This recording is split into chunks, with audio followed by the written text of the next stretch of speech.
So from what you've told me, I feel like you may have experienced some levels of anxiety and high levels of arousal. I'll just quickly inform you on what the definitions of those are. So arousal is the state of being active or reactive to stimuli. Anxiety can be defined as emotion that is characterised by feelings of tension, worried thoughts and physical changes. State anxiety is induced by different situations that are perceived as dangerous, and trait anxiety is the level of anxiety that is characteristic of an individual, and it's dependent on how that individual has conditioned themselves to react to certain stimuli. So now that you have an understanding, when in the race did you start to experience these symptoms?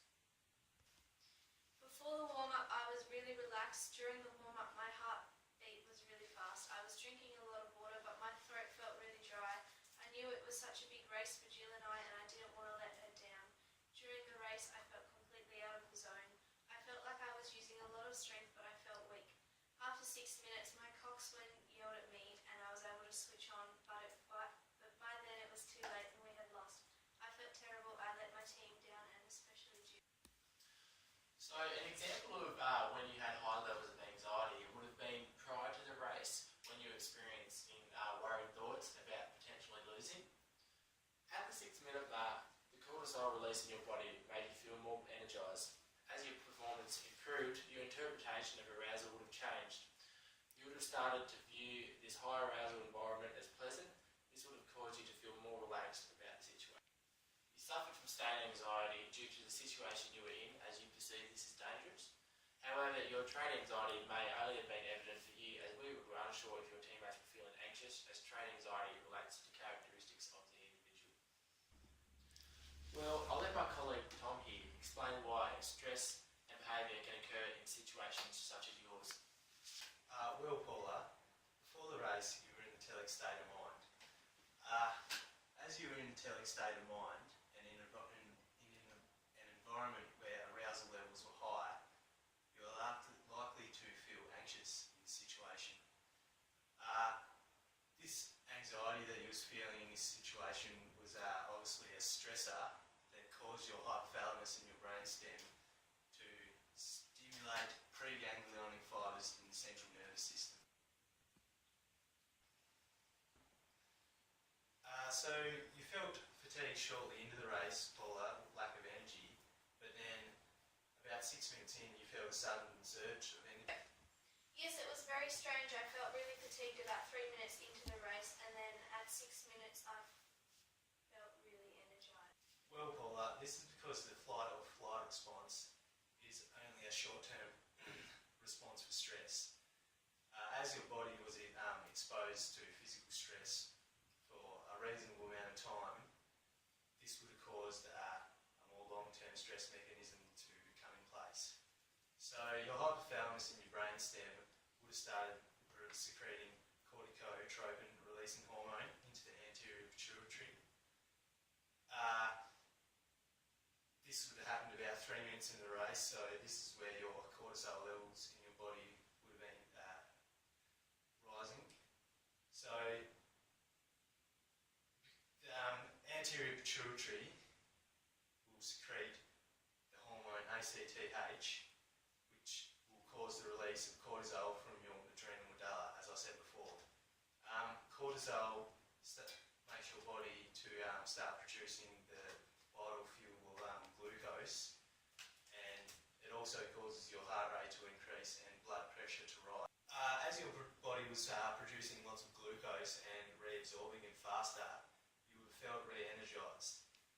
Here is where your performance started to improve, and you would have felt the effects of cortisol starting to kick in about 6 minutes into the race. Okay, so Paula, I've broken down your race and can relate your feelings and performance to a number of different arousal theories. We have drive theory, inverted U hypotheses, individualised zone of optimal functioning, multidimensional anxiety theory, and the catastrophe theory. The drive theory simply gives the idea that the higher level of arousal, the higher level of performance. So at the 6-minute mark was the only point where I've comfortably identified that you felt positive and performed positively. You said that you felt more like yourself, pain felt good, and you experienced a surge in energy. Okay, so going from the inverted U hypotheses, this proposes that there is an optimal relationship between arousal and performance. So too high or too low the arousal equals a poor performance. So at 1 minute of the race, I believe your arousal was too much, and this led to poor performance. You said you felt in a daze and felt weak and exhausted, and I think we can say that you were over-aroused for the majority of the race, and that's why you had a poor performance. So next, individualized zone of optimal functioning. So this suggests that there is substantial individual variability in arousal performance. So some athletes perform better in different areas or different levels of arousal. So I think the 5 minute mark of your race, you've told us that your arousal levels, we've determined that your arousal levels will drop, which allowed you to enter your individual level of optimal functioning. You focused on the person's shoulder blades in front of you, and you started to count the strokes and get back into your rhythm. So this was the later part in your race, the last quarter or last third of your race. So something to work on is probably try and expand that area of zone of optimal functioning. So next, multi-dimensional anxiety theory. This model is composed of two distinct subcomponents, cognitive anxiety and somatic anxiety. Cognitive anxiety relates to negative expectations, and this is when you were comparing yourself to your other athletes. You just want to focus on your own race or not on other people. Somatic anxiety relates to physiological arousal, so the things that were happening to your body when you started to feel large amounts of anxiety. So things like increased heart rate and sweating and things like that. Lastly, we have the catastrophe theory. This is a variant on the inverted U hypothesis, which predicts that an increase in arousal beyond an optimal point leads to symmetrical orderly decline in performance. So at the 1st to 4th minute, your race wasn't going so well, you missed strokes and couldn't get back into the rhythm. And also I think after the race you've quit, and I think that's because you've experienced such a high level of arousal and anxiety that you can't get back. You've gone over the edge and you can't recover from it. So Paula, as you're aware, Ned recorded some data for us from your last race, and some of the variables he recorded was your heart rate variability, your cortisol levels, and the alpha waves from the left and right hemispheres of your prefrontal cortex. So we've done some t-tests and that, and we can determine that alpha waves in the right prefrontal cortex does correlate with high cortisol levels and low HRV. So let's consider this data and reversal theory, and let's have a look at your race.